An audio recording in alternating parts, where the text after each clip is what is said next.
بسم اللہ الرحمن الرحیم۔ الصلاۃ والسلام علیک یا رسول اللہ وعلی آلک و صحابک یا حبیب اللہ، اللہم صلی علی محمد و آل محمد۔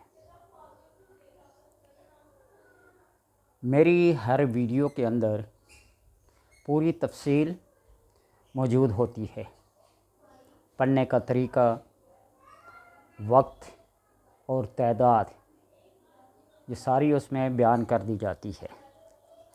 بعض لوگ بار بار یہ سوال کرتے ہیں، پوچھتے ہیں کتنی مرتبہ پڑھا جائے، کس وقت پڑھا جائے، بسم اللہ پڑھی جائے، درود پاک اول آخر پڑھا جائے یا نہ پڑھا جائے۔ صرف جو سنی سنائی باتیں ہوتی ہیں نا، قابل اعتبار اتنی نہیں ہوتی، عمل اور تجربے سے جو بات گزرتی ہے نا، اس کے اوپر بندے کا یقین کامل ہوتا ہے۔ بعض لوگ اپنی کسی مصیبت یا الجھن یا شوق یا وجدان کو پورا کرنے کے لیے وظائف کا سہارا لیتے ہیں، اور جس طرح اکثر لوگوں کا یہ سوال ہوتا ہے کہ شادی نہیں ہو رہی ہے، ماں باپ مان رہے ہیں، فلاں نہیں مان رہا، فلاں مان رہا ہے، فلاں نہیں مان رہا، اور یہ اکثر آج کل لوگوں کی کیا ہے، خواہش ہے، سوالات ہیں۔ ماں باپ کی پسند کوئی اور، اولاد کی پسند کوئی اور ہے، اولاد کی پسند کوئی اور ہے، اور ماں باپ کی پسند کوئی اور ہے، اور یہاں پہ ہی آ کے پھر مسئلہ کیا ہو جاتا ہے، خراب۔ سب سے پہلی بات تو یہ ہے کہ ہر ایک کو اپنی اپنی پسند کا حق ہے۔ دین، مذہب، شرع، قانون سب اجازت دیتا ہے کہ اپنی پسند کے مطابق جہاں کرنا چاہتے ہو شادی کر لو، لیکن اگر صرف پسند پہ چھوڑ دیا جائے تو اس سے یہ بات ثابت ہوتی ہے کہ جو چیز پسند آ جائے اس کو کرنا جائز ہو جاتا ہے۔ حرام کھانا اگر پسند آ جائے تو اس کا کھانا جائز تو نہیں ہوتا نا۔ سود کا لین دین کرنا اگر پسند آ جائے تو یہ جائز تو نہیں ہو جائے گا۔ اگر کسی بندے کو شراب پینا یا کوئی ایسی مکروہات یا تنزیہات یا محرمات پسند آ جائیں تو وہ چیز جائز تو نہیں ہو جاتی۔ تو اس لیے بعض دفعہ اپنے بڑوں کی پسند کا خیال رکھنا پڑتا ہے۔ میری بات کو بے شک لاکھ برا مانیں، آج ہر گھر میں جو موبائل آ گیا تو چادر اور چار دیواری کا تصور ہی ختم ہو گیا۔ سرے بازار کچھ اور ہے، پس دیوار کچھ اور ہے۔ تو اس لیے خاندانی اقدار، ماں باپ کی محنت اور ان کی کمائی کا خیال رکھتے ہوئے شادی کے مسئلے میں اپنی ماں باپ کی پسند کو ترجیح دو۔ شرط اول یہ ہونی چاہیے ماں باپ کی پسند۔ اس لیے بعد میں بہت ساری خرابیاں آتی ہیں۔ اگر کوئی بندہ اپنی من پسند شادی کرنا چاہتا ہو، یا وہ لوگ جو رشتہ ناتا منگنی کی وجہ سے پریشان ہوں، نہ ہو رہی ہو، کل والی ویڈیو میں بتایا تھا سورہ اخلاص کا وظیفہ، آج وہ وظیفہ بتا رہا ہوں، صاحب حیثیت کر سکتے ہیں، صاحب حیثیت جو مالی لحاظ سے خاصے تکڑے ہوں، یا یہ وظیفہ وہ لوگ کریں جو امراض خبیثہ میں مبتلا ہوں، ڈاکٹر حکیم سے تنگ آگے ہوں، اور ڈاکٹروں کی بڑی بڑی فیسیں بھرنے سے عاجز اور بے بس ہو گئے ہوں۔ ابھی حالیہ دنوں میں نا قائد اعظم انٹرنیشنل ہاسپٹل کی بات ہے، یا کسی کے کمر کا آپریشن کرنا تھا، کر دیا بیچارے مریض کا دل کا آپریشن، اور وینٹیلیٹر کے اوپر مریض کو رکھ کر 10 لاکھ روپیہ والدین سے لے لیا گیا۔ یہ کہاں کی انسانیت ہے؟ اس لیے میں کہا کرتا ہوں کہ اللہ تبارک و تعالیٰ کسی دشمن کو بھی کچہری عدالت میں تھانے میں یا ہاسپٹل میں نہ لے جائے۔ اس لیے ان لوگوں کو یہ خاص طور پر یہ بات ملتا ہے جو مالی طور پہ بھی کیا ہوں، کمزور ہوں، فیسیں ادا نہ کر سکتے ہوں، اور اپنے پیاروں کی زندگی کو بچانے کے لیے بھی تگ و دو کر رہے ہوں، تو یہ وظیفہ ایک دفعہ زندگی میں کر لیجیے گا۔ ایک ہی دفعہ کا خرچہ ہے، ایک ہی دفعہ کی محنت ہے۔ تھوڑی سی مشقت اور محنت کے بعد جو اس کا رزلٹ نکلتا ہے، انسان کے 14 طبق روشن کر دیتا ہے، اس کی خوشی کا کوئی ٹھکانہ نہیں ہوتا۔ آزما کے دیکھ لیجیے۔ زندگی میں تجربات کرنا، مشاہدات کرنا کو ممنوع نہیں ہے، لیکن اللہ کے کلام کے ساتھ یوں ایسا کرنا تجربہ اور مشاہدہ کا محتاج نہیں ہے اللہ کا کلام۔ وہ نوجوان بیٹیاں بیٹے جن کی منگنی، جن کی شادی بندش رکاوٹ کی وجہ سے نہ ہو رہی ہو، تو وہ اپنے وزن کے مطابق، اپنے وزن کے مطابق یا اپنی عمر کے مطابق، دو باتیں ہیں جو آپ کو آسان لگے، اپنے وزن کے مطابق یا اپنی عمر کے مطابق چاول لے لے، گندم لے لے، باجرہ لے لیں، جو آپ کو آسانی سے مل سکے، اور ان تینوں چیزوں میں سے جو آپ کو سستا لگے وہی لے لیں، رعایت ہے۔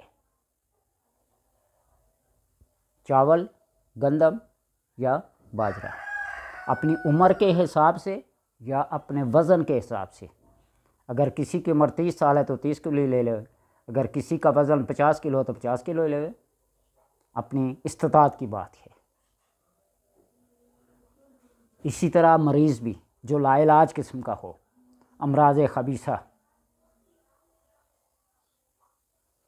جن کا نام سن کے ہی انسان کے نفسیات پہ برا اثر پڑتا ہے۔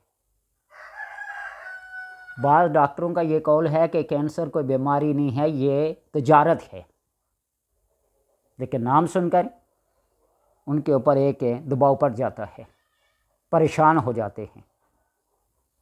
جس طرح کہتے ہیں نا، سانپ کے زہر سے بندہ نہیں مرتا، اس کے خوف سے مرتا ہے۔ مینڈک کے اندر جتنا زہر ہے نا، اتنا سانپ کے اندر نہیں۔ مینڈک کاٹ لے کسی کو، وہ کہتا ہے مینڈک ہے کیا ہے، لیکن سانپ کاٹ لے، حالانکہ مینڈک کا زہر سانپ کے زہر سے زیادہ ہے، مینڈک کے کاٹنے سے بندہ مرتا نہیں ہے،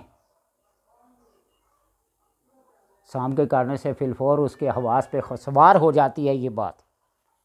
تو اسی طرح اپنے وزن کے مطابق یا اپنی عمر کے مطابق، عمر اگر کسی کی 50 سال ہے، 10 سال یا 100 سال ہے، اتنے کلو گندم، چاول، باجرہ کوئی چیز لے لے، یا اپنے وزن کے لحاظ سے، وزن 50 کلو ہے، 20 کلو ہے، 60 کلو ہے، جتنا ہے اتنا لے لے، اور ان میں سے پھر کم سے کم 1.25 کلو کا اندازہ کر کے یا تول کر دانے علیحدہ کر لے۔ 2 دن لگیں، 3 دن لگیں، 7 دن سے زیادہ نہیں۔ اللہ الصمد، اللہ الصمد، اللہ الصمد، ایک ایک دانے پہ پڑھتا جائے، لیکن اکیلا آدمی بیٹھ کے پڑھے گا۔ اس میں یہ نہیں ہے کہ سارا مجمع بٹھا لو اور پڑھنا شروع کر دو، ایسا نہیں۔ جتنا مشکل کام ہوتا ہے، حضرت امام جعفر علیہ السلام کے مطابق جتنی کڑوی سے کڑوی چیز ہوگی، اتنی بڑی سے بڑی بیماری کا علاج ہوگا۔ تو اسی طرح عملیات میں بھی جو مشقت، جو محنت، جو مشکل، جو کٹھن آپ برداشت کریں گے، اس کا رزلٹ بھی بہت اچھا، بہت بہترین پائیں گے۔ یہ شادی کرنے والے بندش رکاوٹ توڑنے کے لیے اللہ الصمد اس 1.25 کلو دانے پر پڑھ کر باقی جتنے دانے ہوں گے چاول کے، گندم کے، باجرے کے، آپ اس میں کیا کرتے جائیں، ملائیں، مکس کر لیں، شادی کی بندش رکاوٹ والے کسی قبرستان میں، کسی کھلی پارک میں، کسی ایسی جگہ پہ چلے جہاں پرندوں کو دانہ ڈالتے ہیں، وہاں چلے جائیں، جا کے ایک ہی دفعہ ڈال کے آئیں۔ دیکھ لینا کہ جتنا آپ کا وزن یا جتنی آپ کی عمر سالوں کے حساب سے ہے، اتنے دن نہیں لگیں گے کہ آپ کی وہ بندش، وہ رکاوٹ، وہ مشکل، وہ سب دور ہو جائیں گی۔ تجربہ کر کے دیکھ لو۔ اور جو مریض ہیں ان کا بھی یہی ہے کہ اس وزن کے مطابق یا اس عمر کے مطابق جتنی جنس آپ لیں گے، چاول یا گندم یا باجرہ، تو آپ اس کو کسی پانی کے اندر، بہت بڑے تالاب، نہر، جھیل، جو بھی ہو، اس کے اندر ڈال دیں۔ آپ یہ نہ سمجھیں کہ یہ ضائع ہوگی، کسی انسان کو کیوں نہیں، یہ ضائع کر رہے ہیں۔ کسی غریب کو دیتے تھے، اس کی فقیر کو دے دیتے۔ اس میں بھی حقیقت ہے، یہ راز بھی کبھی آپ کو بتاؤں گا کہ انسان کھا کر کسی کا شکر ادا کرے یا نہ کرے، وہ علیحدہ بات ہے۔ اور انسان کے بارے میں آتا ہے نا، جو لوگوں کا شکر ادا نہیں کرتے وہ اللہ کا شکر بھی ادا نہیں کرتا، حدیث ہے۔ لیکن یہ جو حشرات الارض، یہ چرند، یہ پرند، یہ درند، یہ بے زبان جانور کھا کر اللہ کا شکر ادا کرتے ہیں اور انسان کے حق میں دعا کرتے ہیں۔ اور ویسے بھی حشرات الارض، چرند، پرند، مچھلیاں، وہ انسان کے حق میں ہر روز دعا کرتے ہیں، اے اللہ انسان کو ہدایت دے کہ یہ نیک کام کریں۔ اور جب یہ کسی برائی پہ اتر آتے ہیں، کسی شر کے کام میں ملوث ہوتے ہیں، تو تیرا عذاب نازل ہوتا ہے۔ عذاب تو ان پر نازل ہوتا ہے، لیکن ناحق ہم مارے جاتے ہیں جی۔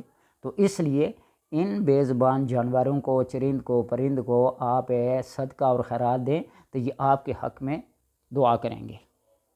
یہ بڑا مجرب المجرب عمل ہے، زندگی میں ایک ہی دفعہ کر لیں، ایک ہی بار کر لیں، بار بار نہیں کرنا پڑے گا۔ 21 دن، 40 دن، 50 دن، 90 دن پڑھائی کر کر کر کر کے آخر پہ رزلٹ کسی کو ملتا ہے، کسی کو نہیں ملتا۔ اگر فی الفور کسی مریض کو شفا دلوانی ہے، کسی رکاوٹ اور بندش کو دور کرنا ہے، تو جو طریقہ بتایا ہے اس طریقے کو ذہن میں رکھ لیں کہ اپنے عمر کے مطابق 30 سال، 32 سال جتنی بھی ہے، اتنے کلو جنس لے لیں، یا اپنے وزن کے حساب سے جو آپ آسان سمجھتے ہیں۔ جو رشتے ناطے کے حوالے سے ہے وہ 1.25 کلو تقریباً جنس علیحدہ کر کے اس پہ اللہ صمد، اللہ صمد، اللہ صمد پڑھ کے گھنٹہ لگے، 2 دن لگیں، 5 دن لگے، 7 دن سے زیادہ نہیں، ٹھیک ہے؟ کیونکہ 1.25 کلو دانے بھی کافی سارے تعداد میں بنتے ہیں، آپ اس کو پڑھیں اور باقی دانوں میں مکس کر کے کسی کھلی پارک میں، کسی قبرستان میں، کسی سراہ میں چلے جائیں جہاں چڑیوں کو، پرندوں کو دانہ وغیرہ ڈالتے ہیں، اس جگہ پہ وہ ڈال دیں۔ اور جو امراض کے لحاظ سے صدقہ اور خیرات ہوگا اس کو کسی جھیل میں، کسی نہر میں، کسی بڑے تالاب میں، کسی ڈیم میں ڈال دیں تاکہ وہ آبی جانوروں کا صدقہ بن جائے، اس نیت سے ڈالیں۔ اور پھر اتنے دنوں تک انتظار کریں، آپ جتنے سال آپ کے ہیں اتنے دن شمار کر لیں، جتنا وزن آپ کا بنا اتنے دن شمار کر لیں، 20 دن، 25 دن، 27 دن، 50، 60، صبر کریں۔ اللہ تبارک و تعالی ہر حال میں اس کام کو کرتا ہے۔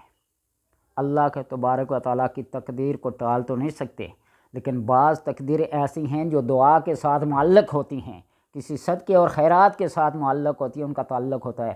جب وہ دعا کی جاتی ہے، جو صدقہ کیا جاتا ہے، وہ خیرات کی جاتی ہے، تو اللہ تبارک و تعالیٰ اپنی اس تقدیر کو اس بندے کے حق میں ٹال دیتا ہے، اس طرح کر دیتا ہے۔ اللہ تبارک و تعالیٰ سے دعا ہے کہ اس کو سمجھنے کی توفیق دیں۔ جو سمجھ گیا اس راز کو، وہ اپنے مقصد کو پا گیا۔ جو نہیں سمجھا پوچھتا رہا بار بار، وہ بنی اسرائیل والے سوالات بار بار کرتے رہیں، کوئی جواب شافی ملے گا، کوئی نہیں ملے گا، تو تسلی بس کوئی جواب ملے گا، کوئی نہیں ملے گا، تو اس لیے ویڈیو کو مجھے اسکپ کرنے کے اس کو دیکھ لیا کریں 10 سے 15 منٹ دیکھ کے. باتیں بے شک الٹی سیدھی ہوتی ہیں, کوئی بےتکی سی باتیں ہوتی ہیں, ان کا فائدہ تو ہے کوئی نہیں ہے, لیکن بندے صرف اس ٹائٹل کو دیکھ کر اس ہیڈنگ کو دیکھ کے نا تو کلک کر لیتے ہیں اور پھر من پسند بات کو سنتے ہیں اور باقی باتوں کو ٹال دیتے ہیں. مرضی آپ کی. میں نہیں کہتا کہ میں نے کبھی یہ نہیں کہا کہ اس کو لائک کریں, شیئر کریں, سبسکرائب کریں, یہ کریں وہ کریں. میری بات ہی اللہ تبارک و تعالیٰ کے کرم سے اتر جائے ذہن میں تو سنوار دیتی ہے سب کچھ, نہ اترے تو پھر سوائے اعتراضات کے اور کچھ ہے نہیں.